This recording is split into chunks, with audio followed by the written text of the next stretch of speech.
What's up, everybody? Welcome back to Four Boots Goofing. I'm Nick, And I'm Reece. and today we have a video Reece is excited to do. That's right. The official review of one of his favorite games. And that would be Keep the Heroes Out by Louis Brayla Games, if I pronounce that right. I'm sorry if I butchered you. Or it's bruh. Yeah. Bruh Games. Bruh Games. Cooks up. Keep the Heroes Out is a co-op game, and I love my co-op games, where you play asymmetric factions and you try to stop the enemies from getting to your vault and stealing your treasure. In this game, the enemies are the heroes, and that's why it's called Keep the Heroes Out. And you are playing the monsters that are trying to stop the heroes from coming and plundering your treasure. There is a ton of replayability in this game because of all the factions that are in the game. In the base box, there are 9 different factions, 3 of each type, which they do help you a lot in the beginning of the game because they give the different factions types for you to choose from, and they give you recommended team makeups for your first few games so that you can get a feel for how the game works and how the different characters play. And you are just working together to not let the heroes get to your center treasure spot and pick up the treasure. Every single turn that a monster takes or a player takes, there will be cards that are flipped over, and for each of those cards, 2 heroes will be placed out in a specific room, and those heroes will try to kill monsters in those rooms and then pick up treasure in that room.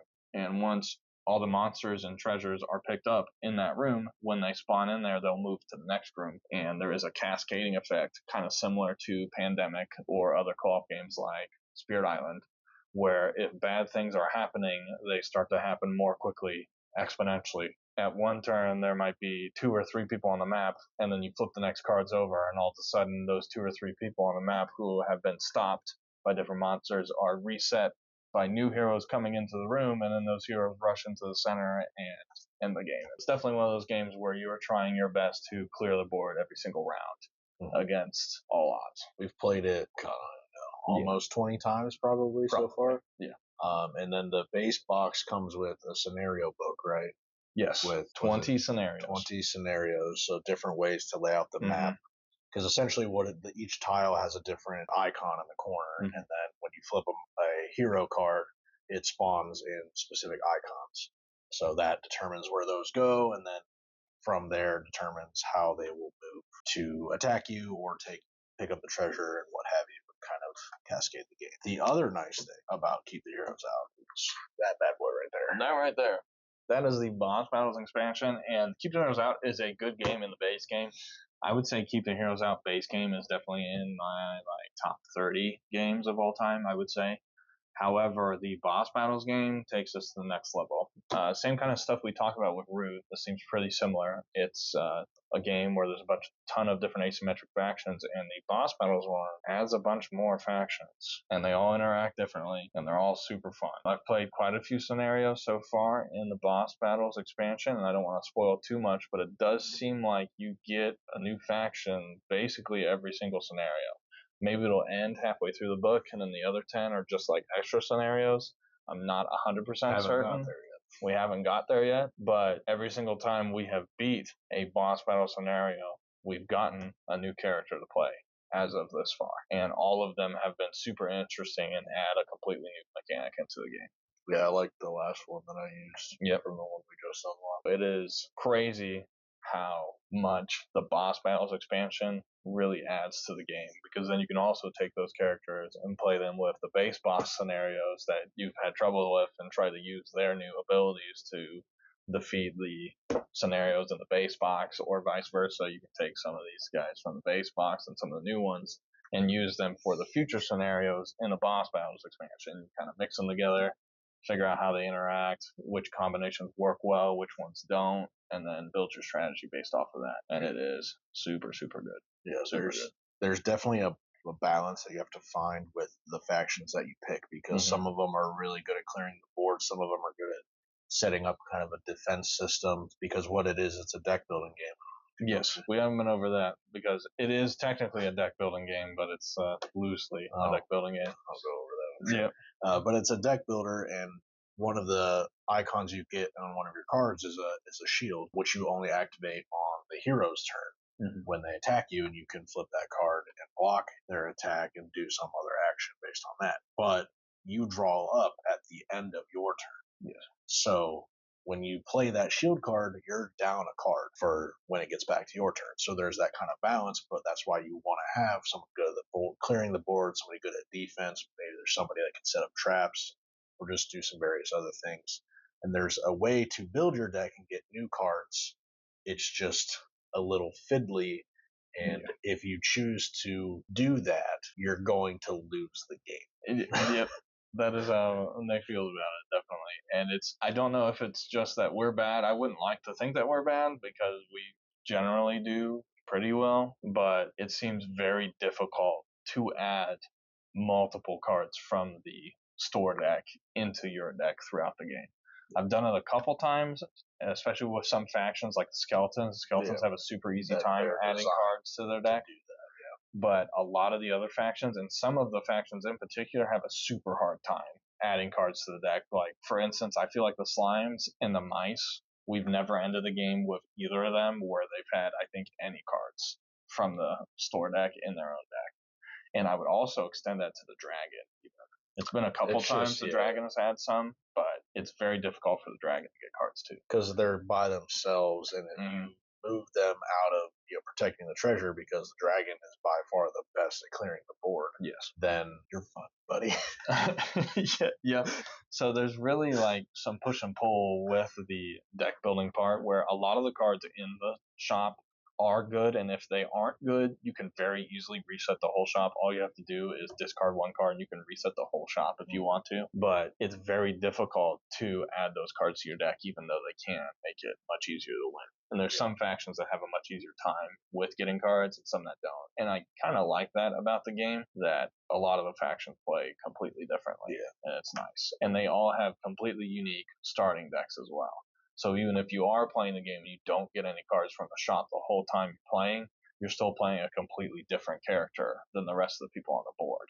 And there's 3 difficulties. Yes, and we exclusively play at medium level or whatever it's called. So maybe if you play at easy level, you can be easier. Do more of that deck building. But I feel like we don't like games that are too easy. Yes. One example is a game we like this game, but we haven't played it again because it's so easy. It's Freedom 5. Yes. Which is a co-op game. It's another co-op game. Now, I don't know. We haven't played all the scenarios. There's other stuff. I think there's a way to up the difficulty in that as well. But right now, it's been fairly easy for us to win. This game, I think, out of all of our co-op games, has been the perfect balance of us winning and losing. We can lose gloriously in seconds. This thing is 30 minutes on the box. I think 40 minutes on the box. We've lost in 10 minutes multiple times. Stuff just happens. It cascades the wrong way. It's whatever. But it's so easy to just run it back. And it's not like a chore to have that done. And the next time you're doing that scenario, maybe you pick different factions, whatever. But when you beat the scenario, it genuinely feels good. In other games where it's not hard and you win, it's just I did it. I think that was my problem with Pandemic. One of my problems with Pandemic is just maybe people will say it's hard, but it's not that hard because you know exactly what cards are about to come because that's how the system works. This one, you don't know. You know what cards have been taken out already and which of the different heroes have been played. So there's a push your luck element where you can draw more cards. And if a certain hero comes out and unlocks a bunch of heroes from jail and explodes the board up. But you can kind of play into that because you're like, oh, well, 3 of them have already been pulled. So the chances of that next hero getting pulled are low. So now I can get some more cards. But that blows up in your face just as many times as it works out for you. So it's just such a good balance of that. He always says I don't like co-op games, but he's wrong. I do like this game, and I will play it happily anytime. Most in 30 minutes, it plays in 30 minutes. If this was a 2-hour game, I'd be less inclined to play it, but it probably takes longer to set up than it does to actually play. Yeah, half the time. Scenario. It does. Yeah, and I have a custom insert because I love this game so much, so I got tackle boxes and stuff, all that, jewelry boxes to make the setup even quicker than it already is, because the setup isn't even that long to begin with. No. And to touch on the boss battles expansion again, when we're talking about difficulty, you can play the different difficulties. So for some reason, medium is too easy for you, which is crazy. You got to be a genius if medium is too easy for you. You can play on hard mode, which I feel like would be impossible for us to do reliably, if at all, because you draw 3 cards in the second phase of the game, which seems ridiculous. Yeah. The different difficulties are super nice, and in the boss battles, it basically adds even more difficulty because there is literally a boss that you fight in every single scenario. On top of the actual base game. Yeah, continuing. Yeah, the base game continues, and then you also have this boss that's going on, and it's been nuts every single time we've played it. It's been like, literally, how are we even going to do this most of the time? And it's been a great time. The end of every single boss battles has been amazing, super tight, barely make it. Because the base game, the objective is you have to get through the whole hero deck and then get through the whole hero deck again. Yep. So you're just surviving. But now you have to get through the whole hero deck, maybe get through it again, and deal with this other objective of stuff that's happening. And you got now a boss is on the board, and you have to do whatever the boss wants done objective wise, or he's attacking you, and then you have to deal with that on top of all the heroes coming out. Yeah, and every single scenario we've played so far in the boss battles game has been you have to defeat the boss, otherwise you lose, even if you make it to the second half of the deck. So it completely changes how the game plays, because the base game is just survive, and the boss battles expansion is survive the first round, and then when you get to the second round, kill the boss. And survive, because you don't just get to not worry about and some of them have goals as well with that. So some of them might not necessarily be kill a boss. It might be achieve a certain goal or something like that. And then you have that time limit, which is basically the rest of the deck. But you also have to deal with what comes out of that deck every single round while you're trying to work towards that goal. So it's super good puzzle, and it adds more to a game that makes it a little bit longer, I would say. I think it turns it from a 40-minute game to like an hour and 15-minute game when you add the boss battles, because there's just a lot more going on. And normally, not for us, because we die. I mean, this game for me is such a masterpiece because it does what so many co-op games have been trying to do in less time and with more going on. There's more choices to make with your factions. There's more of a puzzle out on the board. Everything looks super nice. Everything's clean. The theme is on point, and the replayability is crazy, even though it's a co-op game. And then on top of that, it plays in like 30 minutes, and it sets up in like 5 minutes. It's crazy, and that's why this game is super, super good for me. In my top 10, easily in my top 10. And you know who bought this game for him? Easily in my top 10 because of how much it achieves as a co-op game, where I feel like other co-op games have failed. Talking about Freedom 5. Freedom 5 I do really like. I do really like the theme, how the game looks, everything. We will probably talk about that game more at some point in time.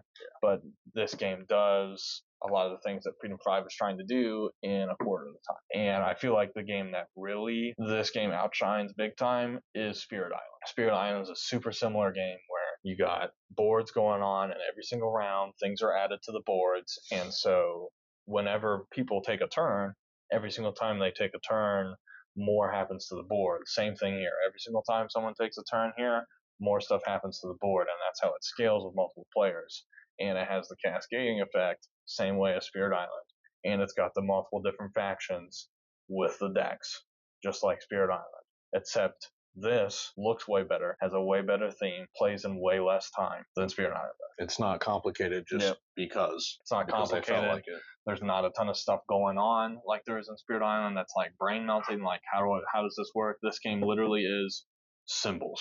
It is straight hieroglyphics, and the symbols are right on the back on a player. And they're super super simple. Just move, attack. The graphic design in this is amazing. Yep. And for those of you that don't like co-op games, and for a very specific reason, is that waiting for your turn. I know in like Pandemic, Forbidden Island, Forbidden Desert, Jungle, whatever, it's like you take your turn, and then stuff happens. They take their turn, stuff happens. They take their turn, stuff happens. They take their turn, stuff happens. But that stuff isn't really interesting that's happening. In this game, after you take your turn, like I said earlier, you have the shield card, so you still have to be active on your turn. But even when the heroes are activating, like if you're participating in that, placing them out, moving them, you feel a part of the game, and it draws you in more than any of those games ever have to me, where you just feel like you're just going to sit there for 30 minutes.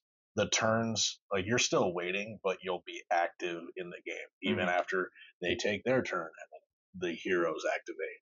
You're participating in that. Like, hey, you're like, I'll take the hit on that one because we're both there, but I have some spawn cards that I can use when it gets back to my turn.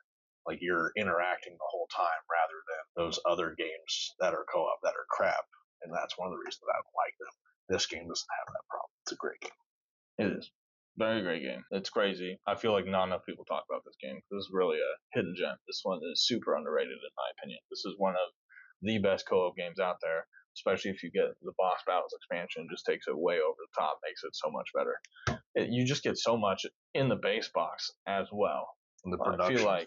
In so many other co-op games, you don't get a ton in the starting box, but in this box, 20 scenarios, I'm going to be playing through those 20 scenarios for the next 3 years, probably, with how many times I lose. Definitely, for the next 3 years, I'm going to be working through the first 20 scenarios just in the base box, and I got 20 more in that box. Yeah, so they're not expensive games either. Nope, I believe this was like quality. $40 and the boss battle expansion was the same, because it literally adds double the content as the base box. It is as much content as it's in the base box in an expansion, which is nuts. So they really cooked with this one. Bruh games. Bruh. They really cooked. So much to do, so many different actions between the factions, different factions to play. The unlocking mechanic in the boss battles is chef's kiss. Plays in so little time, even though it's a co-op game. It's amazing. And it might be in my top 100. Maybe you'll find out soon enough. But that is one of my favorite games of all time. Keep the heroes out, plus the boss battles expansion. Thank you for watching our video. Please like, subscribe, and comment down below of anything you'd like to see in the future. And don't forget to hit the bell and give us a follow on social media down in the description below.